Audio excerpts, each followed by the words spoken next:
Foi dada a largada para mais um IndyCarCast, o seu podcast sobre indicar.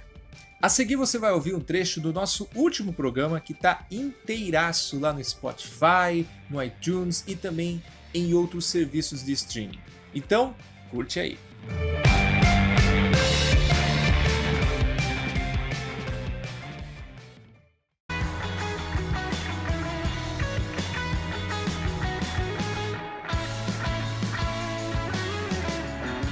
O que a Indy está tentando fazer e várias outras categorias no Globo estão tentando fazer é você suprir essas corridas que você não tem com corridas virtuais. Por exemplo, o Richmond provavelmente vai ser uma corrida virtual no iRacing. Aí os carros vão lá correndo no iRacing, aí chega lá, não tem como ter a corrida aqui pessoalmente, mas os índices de televisão aqui, que o pessoal viu a corrida em Richmond pelo iRacing em casa, deram uma visibilidade na sua marca. Então eu acho que está valendo. Então isso é uma coisa interessante. O próximo assunto é a visibilidade maior do automobilismo virtual. Porque, de repente, não tem nada para fazer, não pode se fazer nada realmente na vida real, então vamos fazer algo na virtual. Até o momento, a Indy, por exemplo, teve 3 provas, e eu acredito que para suprir todas essas corridas que foram canceladas, tipo Detroit agora, vai ter um final de semana com prova até você chegar no limite de provas. Por exemplo, teve corrida em Barber, teve corrida em Watkins Glen e agora a última corrida teve em Michigan. É uma série alternativa que a gente está fazendo no iRacing e parece que os números pela televisão estão sendo parecidos com os números que a corrida teria se ela tivesse acontecendo na vida real. Porque simplesmente o pessoal não tem mais nada para fazer e resolve assistir, certo? Então a questão é, automobilismo virtual, que há tanto tempo o pessoal estava indagando que seria alternativa para o automobilismo real, que o pessoal agora está indo mais para os simuladores, que os videogames são a realidade, agora parece que está em ascensão. Isso é verdade, senhores? Dá para substituir uma temporada de vida real para uma temporada virtual?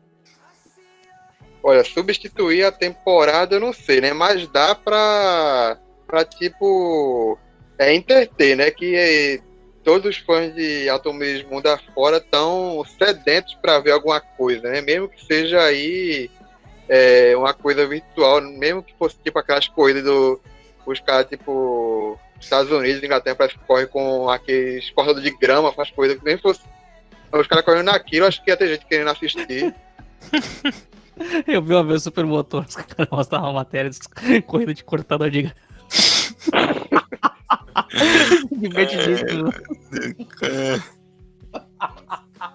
Não, mas o Paulo tá falando disso aí, né, da galera se entreter com o que tá com essa questão do automobilismo virtual. Ano passado, 2019, não aconteceu, mas vocês lembram que até 2018 a Indy transmitia os treinos de sexta e de sábado pelo YouTube. Era aberto para qualquer pessoa no mundo ver. Graças ao NBC Gold, esse contrato maravilhoso que a gente fez na época. Aliás, a pandemia fez a gente esquecer de xingar a NBC. Olha que beleza. A PNC.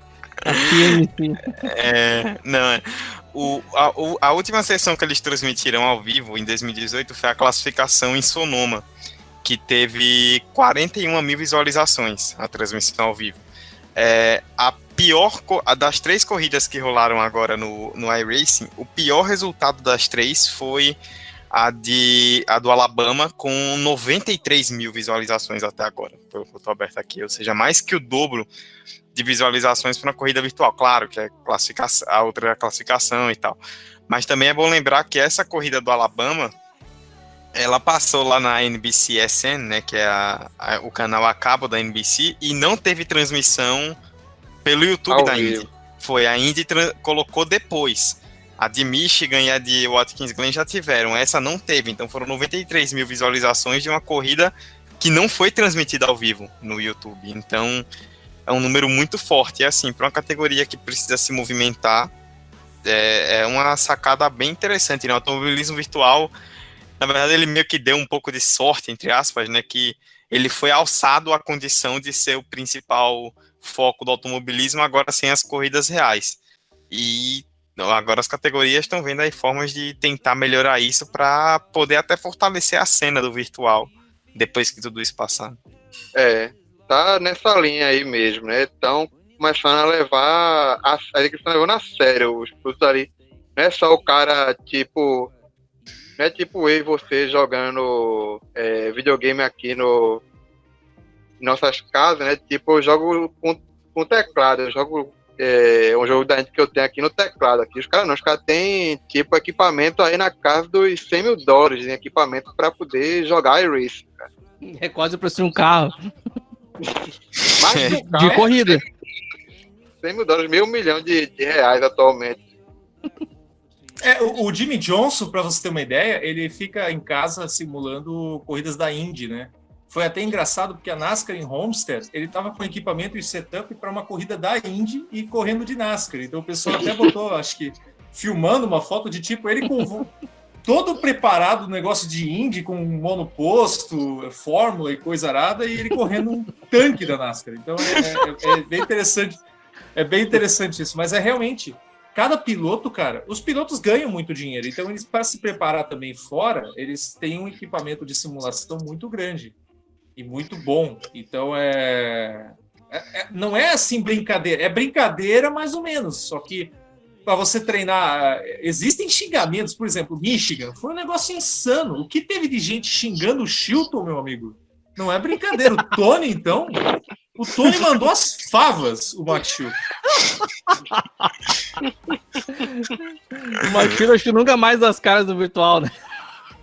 Não, em oval, ele já falou que não ia correr em oval. Aí, de repente, ele tem que correr, porque não tem outra opção.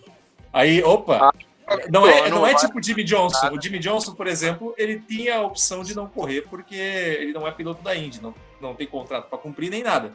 O Chilton, ele tem um patrocinador. Então, se tem corrida da Indy no iRacing e é a única corrida que ele pode correr no momento, então ele é obrigado a correr. Ele está lá no oval de Michigan, com 5 carros lado a lado, tentando fazer o dele. E aí, meu amigo, você... ele tem que tirar o pé e horroroso. ficar atrás do pelotão para não atrapalhar a vida de ninguém. Não, mas o Chilton é com freio de mão já puxado o tempo todo, cara. Não precisa tirar o pé. E falando em... da largada ele entra pro pitch e abandona a tentando prova. fazer aí falando em freio de mão aí, né? Fazendo um twist aqui, né? Essa temporada virtual, né? Deu a chance do Robert Wickens retornar, né? Pra Indy de alguma maneira. Ele tentou correr em altos climas, só que o equipamento dele, né? Não estava pronto ainda. Aí Max Papis, que tem uma empresa assim, relacionada a tipo equipamento volante, ele fornece volantes para praticamente todos os carros da NASCAR. Os volantes de posição são dele, da empresa que tem, do Max Papis. Aí ele deu uma ajuda para tipo, adaptar os controles para o Wickens poder, na corrida do Alabama, frear usando a mão. Tipo, foi feito um câmbio assim, mas só que em vez de trocar a marcha, ele freava. É para visualizar. Para você que gosta de rally ou já viu carros de rally, tem um freio de mão que o piloto puxa com a mão direita. Uhum. É mais ou menos esse freio de mão que o Wickens tinha. E se você não vê rally, mas lembra do Zanardi, o Zanardi tinha a mesma coisa quando ele corria em carros de turismo e correu assim aqui nas 24 horas de Daytona desse ano, com freio de mão literalmente, né, na mão direita. Pô, é muito legal, cara. É muito legal porque o Wickens, ele, assim, passou já quase 2 anos do acidente. Eu já tinha falado, cara, em 10 anos ia ser difícil a situação. E realmente, ele está se recuperando, mas é muito difícil ele voltar a ter aquela sensibilidade de piloto que ele tinha. Eu praticamente estou descartando a ideia de que ele vai pilotar com os pés. Mas essa questão de você adaptar o seu cockpit, eu ainda acho possível, cara. E seria muito legal se um dia, se numa corrida, não precisa ser Indy 500 porque é oval e aí pode ser perigoso para ele, mas num Indy GP da vida, no Indy GP do ano que vem, ele vai lá no carro real com adaptação no cockpit. Eu ia achar muito incrível se isso acontecesse e mostra que ele é um bom piloto ainda, apesar de que em Michigan ele se envolveu num Big One causado pelo Felix Rosenqvist, que eliminou 15 carros na prova, lembrando Michigan 96. Maravilhosamente, o sueco já dando aquela de Jimmy Vasco. A gente lembrou até Las Vegas 2011, na verdade. A gente que tava no Indy Depre cobrindo a corrida contou 1 segundo de bandeira verde. Pô, deu 1 segundo? Nem pensei que era isso, não. 1 segundo de bandeira verde, os carros voando por cima do outro. Ah, que Foi beleza, estranho. né? Lembrando... Deu a impressão de que o Marcus Ericsson, que foi o pole, né? Veio uma coisa que só o automobilismo virtual pode proporcionar. Marcus Ericsson, pole, em Michigan. Eu acho que quebrou muito ali o grid, tava muito lento ali na hora de largar. E aí, tipo, o Rosenqvist, o carro dele sumiu assim, eu acho que tem um problema na conexão dele, né? O carro dele sumiu e quando reapareceu ele já tava de lado, o carro dele tava de lado e aí começou. Lagou. A internet da Suécia não deu muito boa para os Estados Unidos. Né? Lagou. Ele já tá na tudo. Suécia, ele já tá nos Estados Unidos, ele já tá morando já nos Estados Unidos, eu acho. Não, Felipe Nasser e Marcus Ericsson, né? Pô, verdade, cara. 4 anos atrás estavam dividindo a equipe na Fórmula 1 e agora estão correndo na Indy virtual. Quem diria? Pois é, né? Não, mas você citou, Dani, a questão de exposição, de patrocínio. Até o Sade Karan, né, antes dessa corrida, ele estava dando uma entrevista para a NBC, falando que depois que ele ganhou, ele e o chefe da equipe dele, né, falando que depois que ele ganhou a primeira corrida, que foi em Watkins Glen, alguns patrocinadores que já tinham saído da equipe há um tempo atrás por outros motivos, ligaram perguntando se ainda tinha espaço. O próprio dono da equipe falou que os patrocinadores da equipe mesmos, que já estavam no carro, ligaram para ele na segunda-feira parabenizando pela vitória, falando que a exposição foi positiva. A galera parece que está realmente comprando a ideia disso e dá para perceber isso na própria forma como a Indy lida com a coisa, né? Se você pegar, por exemplo, a transmissão dessa última corrida agora de Michigan, que eles estão usando a mesma equipe da NBC, né, com o Diffie, o Towson Bell e o Paul Tracy. A primeira transmissão deles em Watkins Glen, claramente dava para perceber que eles não sabiam direito o que eles estavam fazendo. Que jogaram os caras da Indy ali, vai lá, comenta aí, cara, um monte de videogame correndo. E nessa, tipo, o jogo de câmera já estava muito melhor, os gráficos já estavam bem mais atualizados, já tinha muita câmera on-board, a equipe de transmissão estava mais acostumada, eles parecem que realmente compraram a ideia e isso atrai os pilotos, né? Porque a Indy, a gente até falava aqui em off, tanto a Indy como a NASCAR, elas têm um benefício que é jogar num simulador que é bem mais real, que pode ser atualizado, então você pode inserir patrocinadores que querem aparecer naquela corrida, isso é muito mais tranquilo, é um jogo que permite é muito mais maleável, né? Um carro que quer trazer uma pintura de um patrocinador diferente pode entrar, que é diferente da Fórmula 1, por exemplo, que está engessada no jogo do ano passado, que tem os patrocinadores do ano passado, que tem as pistas do ano passado. Por exemplo, a última corrida da Fórmula 1 que foi na Austrália, a virtual, né? Teoricamente era para ter sido no Vietnã. Só que o Vietnã está estreando esse ano e o jogo é do ano passado, não tem a pista do Vietnã no jogo. E eles tiveram que fazer na Austrália porque não tinha pista. E isso não só é ruim para patrocinador, como para os pilotos, né? Eu até falei aí em off para vocês que o Lando Norris desinstalou o jogo da Fórmula 1 porque achou muito pouco realista. Enquanto a Indy joga com um simulador, assim como a NASCAR, que é bem mais realista do que a Fórmula 1, por exemplo. Cara, então o automobilismo americano tem muita sorte, né? Aí, retomando essa parte de patrocínio, a gente falou do lado positivo, seja cara, né? Teve o lado negativo, aí tipo o Bubba Wallace, não sei se vocês ouviram o da NASCAR, o Bubba. Eu ia comentar ele. Aí, tipo, ele deu rage kit no jogo, né? Saiu, acho que qualquer um de nós, se tivesse a moça dele, faria, né? Mas só que ele é um piloto da NASCAR, tá? Patrocina, aí o patrocinador, tá bom, se você desistiu, só porque bateu, a gente não vai mais patrocinar você. Pronto. Aí que tá o problema, porque ele tá apostando a marca, né? Ele foi muito irresponsável, o Bubba Wallace. Foi muito... assim, cara, é interessante, porque eu ia comentar, o automobilismo americano tem uma sorte, porque o iRacing é dos Estados Unidos, então, em teoria, tá muito mais próximo deles, né? Por exemplo, eu vou ter que botar um patrocinador aí no carro. Cara, a própria plataforma poderia ajudar nisso, porque a plataforma tá ganhando muita visibilidade, mas nunca ganhou tanta visibilidade quanto tá ganhando hoje. Então é interessante. Só que eu quero trazer uma outra pauta a vocês dentro dessa questão, é que, assim, ok, por exemplo, não tem mais nada para fazer. O patrocinador gostou ali da visibilidade do safety car, porque não tem mais nada para patrocinar, você não tem mais nenhum outro lugar para você mostrar a sua marca, então, ok, vamos continuar ali, vamos até botar ali porque tá dando certo. Agora, o automobilismo virtual só vai ter essa chance de ouro, porque depois que voltar as corridas no mundo real, eu não sei se essa ascensão toda que está acontecendo agora vai continuar. Eu acho que ela vai simplesmente só ser nessa fase. Depois que voltar as coisas. Pode ser até alguma outra situação interessante, uma corrida assim, por exemplo, uma corrida anual que pegue os pilotos da Indy e coloque numa pista tipo Michigan. Ó a ideia. Pega lá um dia do ano que vem, faz uma única corrida virtual da Indy, que aí bota o piloto em Michigan e aí faz toda a corrida lá, sei lá, 100 e poucas voltas. Aí daria certo. Agora, uma temporada alternativa, como está sendo agora, ao mesmo tempo da temporada real, eu não sei.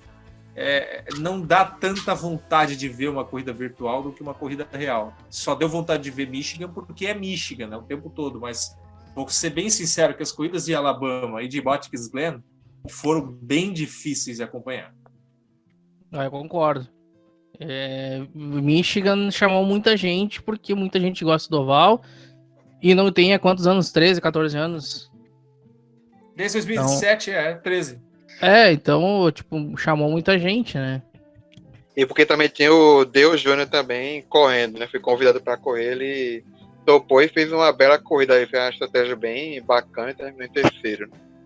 Faltando uma volta e meia pro final, eles estavam mostrando o Dale Jr. lá sozinho, enquanto o pessoal tava se pegando lá na frente. Mas valendo, né? O pessoal assiste mais por ele. Dale Jr. que depois da corrida, o Townsend Bell foi entrevistar ele na NBC e falou todo empolgado, né? Pô, você gostou aí da oportunidade, foi legal, dá pra perceber que você adorou, e aí, topa fazer uma corrida real na Indy quando voltar? E ele respondeu, não. Cara, assim, eu vou comentar rapidinho. Eu achei que ia ser mais insano. Os treinos, pra quem viu, o Joseph Newgarden tava fazendo uma live dos treinos, cara, era nível Las Vegas o negócio. Era 5 lado a lado o tempo todo, 4 fileiras, 20 pilotos passando no mesmo segundo. Era um negócio cabuloso, cara. E ele até mesmo comentou depois do treino, não vi depois da corrida, mas depois do treino ele comentou, cara, não dá para fazer isso aqui na vida real. Isso aqui é totalmente maluco, é totalmente insano. Eu só tô fazendo isso. Os caras são malucos, saca? Tipo, meio que jogando isso na. Não dá, aí tem não outro dá. ponto aí que dá pra gente falar, tipo, em relação à simulação do jogo, né? Que, tipo, a gente teve essa corrida de Michigan no virtual, mas só que se fosse pegar os carros desse ano de 2020 e colocar em Michigan na vida real, a corrida não seria daquele jeito, seria bem mais afastada, né? Teria mobilização, porque é uma pista larga, tem 4 linhas boas ali, né? Daria para ter algumas ultrapassagens boas, tem uma inclinação ali boa, mas não seria aquele pack que a gente viu nessa corrida aí, né? Não, seria bem mais eu acho que só se colocasse o kit de oval curto ali, ou de misto, fora isso, com aquele kit ali, impossível, cara. Ou full downforce que nem foi feito Fontana, né? Mas aí o chassi era diferente, cara. Aquele outro chassi tinha como fazer o full downforce, e esse aqui não tem. Mas esse tem também, cara. Sabe por quê? O Aeroscreen. Esse é um teste interessante, Michigan. Mas o Aeroscreen só gera vácuo, cara. Ele não tem efeito de asa, ele não prende o carro no chão, não dá mais grip no troço.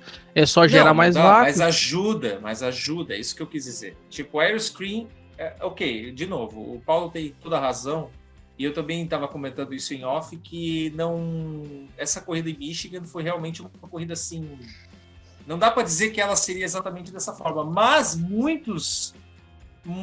a porcentagem seria tipo 80% real, porque, como o Eduardo falou, o simulador ele é o tempo todo atualizado. Esse carro que está na pista é desse ano.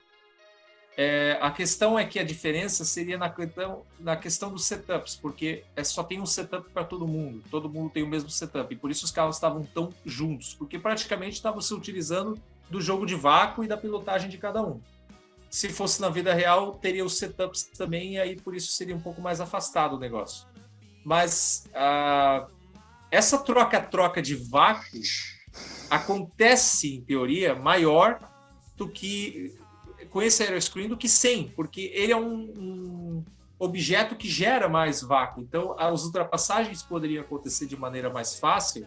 E, por exemplo, poderia voltar aqueles tempos gloriosos de Indy 500, quando, por exemplo, essas corridas que teve antes de 2018, né, que foram o pessoal passando e repassando o tempo todo. Né, O Michigan foi exatamente assim, o pessoal estava trocando vácuo o tempo todo. Como era Indianápolis e pouco, né, de 2015 a 2017... Faz uma fila enorme e todo mundo ultrapassando um atrás do outro, assim, mas não tinha lado a lado, sim, só na ultrapassagem, claro. Né? O Paul Tracy ele falou uma coisa interessante nisso tudo, tá? Ele tinha comentado que Michigan parecia os tempos quando ela estava na era da kart. Porque o piloto chegava e ultrapassava, aí chegava o outro e ultrapassava de volta. Ele lembrava os tempos da kart, isso foi o Paul Tracy que falou. E tipo... A gente vai lembrar aquela vitória lá do Montoya contra o Michael Andretti, fantástico, em 2000, e ele comparou essa corrida com esse estilo. Ah, sim. Um ultrapassa e na outra volta o outro ultrapassa. Aí fica vai pra trás. Então, exato. Se fosse na vida real, eu acredito que isso ia acontecer de verdade. Eu até comentei na transmissão do Indy Forever que tava me lembrando o efeito daquele que eu não sei como é que pronuncia direito. Hand for Device. Ele tava lembrando muito o efeito daquilo lá, do pessoal ficar ultrapassando. Aí tu mistura o efeito desse Hand for Device junto com o Pack Racing da IRL. Então tu tem as duas coisas ao mesmo tempo. A coisa mais insana que eu já vi. No Michigan, a primeira metade da corrida foi estilo IRL, com carros lado a lado, e a segunda metade foi com carros ultrapassando o tempo todo. Então, quem gosta de uma e quem gosta da outra não pode reclamar da corrida. Com certeza. Mas enfim, senhores, para fechar, automobilismo virtual. Durante a pandemia, ok. Mas e depois da pandemia? Eu acho que vai ser só alguns eventos pontuais, assim, nada longo, assim, nada extremo. Eu acho que agora vai ganhar uma visibilidade que vai acabar ficando um pouco quando parar isso tudo, né? Assim, não da mesma forma, claro, mas as pessoas vão saber mais ou menos o que é o iRacing, o que é automobilismo virtual, então daí a Indy pode pensar em algumas alternativas, tipo, como vocês já citaram aí, né? Depois do campeonato, fazer uma corrida extraoficial em alguma pista europeia no jogo, e aí chamar os pilotos para correr, tipo, fazer alguns eventos assim que continuem movimentando e que façam as pessoas continuarem assistindo. Vai perder, mas no geral tem material para fazer isso crescer. Ou, de repente, eu não descarto a possibilidade da IndyCar, não só a IndyCar, talvez NASCAR ou outras categorias, não descarto essa possibilidade de criar um evento paralelo, virtual, não com os pilotos ali, mas com outros pilotos, onde vai gerar patrocínio, vai gerar dinheiro, vai gerar audiência para TV, etc e tal. E aí vão ter campeões normalmente. Isso aí são dois campeonatos paralelos, né? O virtual e o real. Eu acho que eu não descarto, porque entra dinheiro. O paralelo já faz off-season. Eu acho que seria muito bom. Mas ser paralelo com outros pilotos e ter um campeonato, ter premiação normalmente, como se fosse um campeonato, só que virtual, né? A NASCAR faz isso, né? Já tem até patrocinador da PIC, que é tipo anticongelante para um motor de carro, né? E parece que o campeão dessa série virtual participa da premiação do fim do ano da NASCAR, né? Que é as televisões da NASCAR lá, né? Na premiação, ele também é convidado também lá para receber o prêmio, né? Pô, legal, eu não sabia. No caso da Indy, seria interessante manter uma série, já que é a off-season tão longa. Por exemplo, pegar, vamos fazer um mês aí de corridas, sei lá, em dezembro. 4 corridas. Aí entra pilotos da Indy, entra pilotos em outras categorias, enfim. Seria interessante isso daí também. Eu acho que pro futuro, assim, eu acho que esse negócio da Indy no iRacing, plataforma de campeonato virtual, acho que tem um futuro. Não vai ter a mesma audiência que está tendo agora quando o automobilismo real voltar, né? Mas eu acho que tem como a Indy manter uma parte desse público que viu essa nova plataforma, que gostou dessa nova plataforma, dessa interação que tem, tipo, acompanhar a corrida normal e numa câmera separada acompanhar o piloto de quem ela gosta, tipo o Neil Garden, o o Hunter Ray, o Dixon, o Paul, acompanhar o seu bruto favorito na câmera separada. Essa interação, muita gente gostou dessa interação e acho que a gente pode aproveitar no futuro, como Eduardo e Emanuel sugeriram, tipo, corrida de dezembro, campeonato paralelo com outros pilotos, tipo, até com o piloto do 8 Indy, como estava no início do ano, nas duas primeiras corridas, que o Marco Andretti não estava, o Hunter Ray não estava podendo correr, porque não tinha instalado ainda o kit dele, né, o computador dele, e aí estava correndo o Kyle Kirkwood, dando a chance do piloto da Haas ter visibilidade, né, para ele, né, poderia rolar uma coisa parecida, tipo os carros da Indy, mas só que os pilotos do Road to Indy correndo, representando as marcas da Indy principal, as equipes, né, até, quem sabe, até recebendo um dinheirinho por isso, né, ser o piloto oficial do iRacing para essas equipes da Indy principal, né. Ia ser excelente essa ideia. Seguinte, ó, para você continuar ouvindo o programa, vai lá no Spotify, vai lá no iTunes, vai lá nos outros serviços de streaming, o cast tá lá te esperando, tá certo? Muito obrigado pela audiência e cuide-se bem!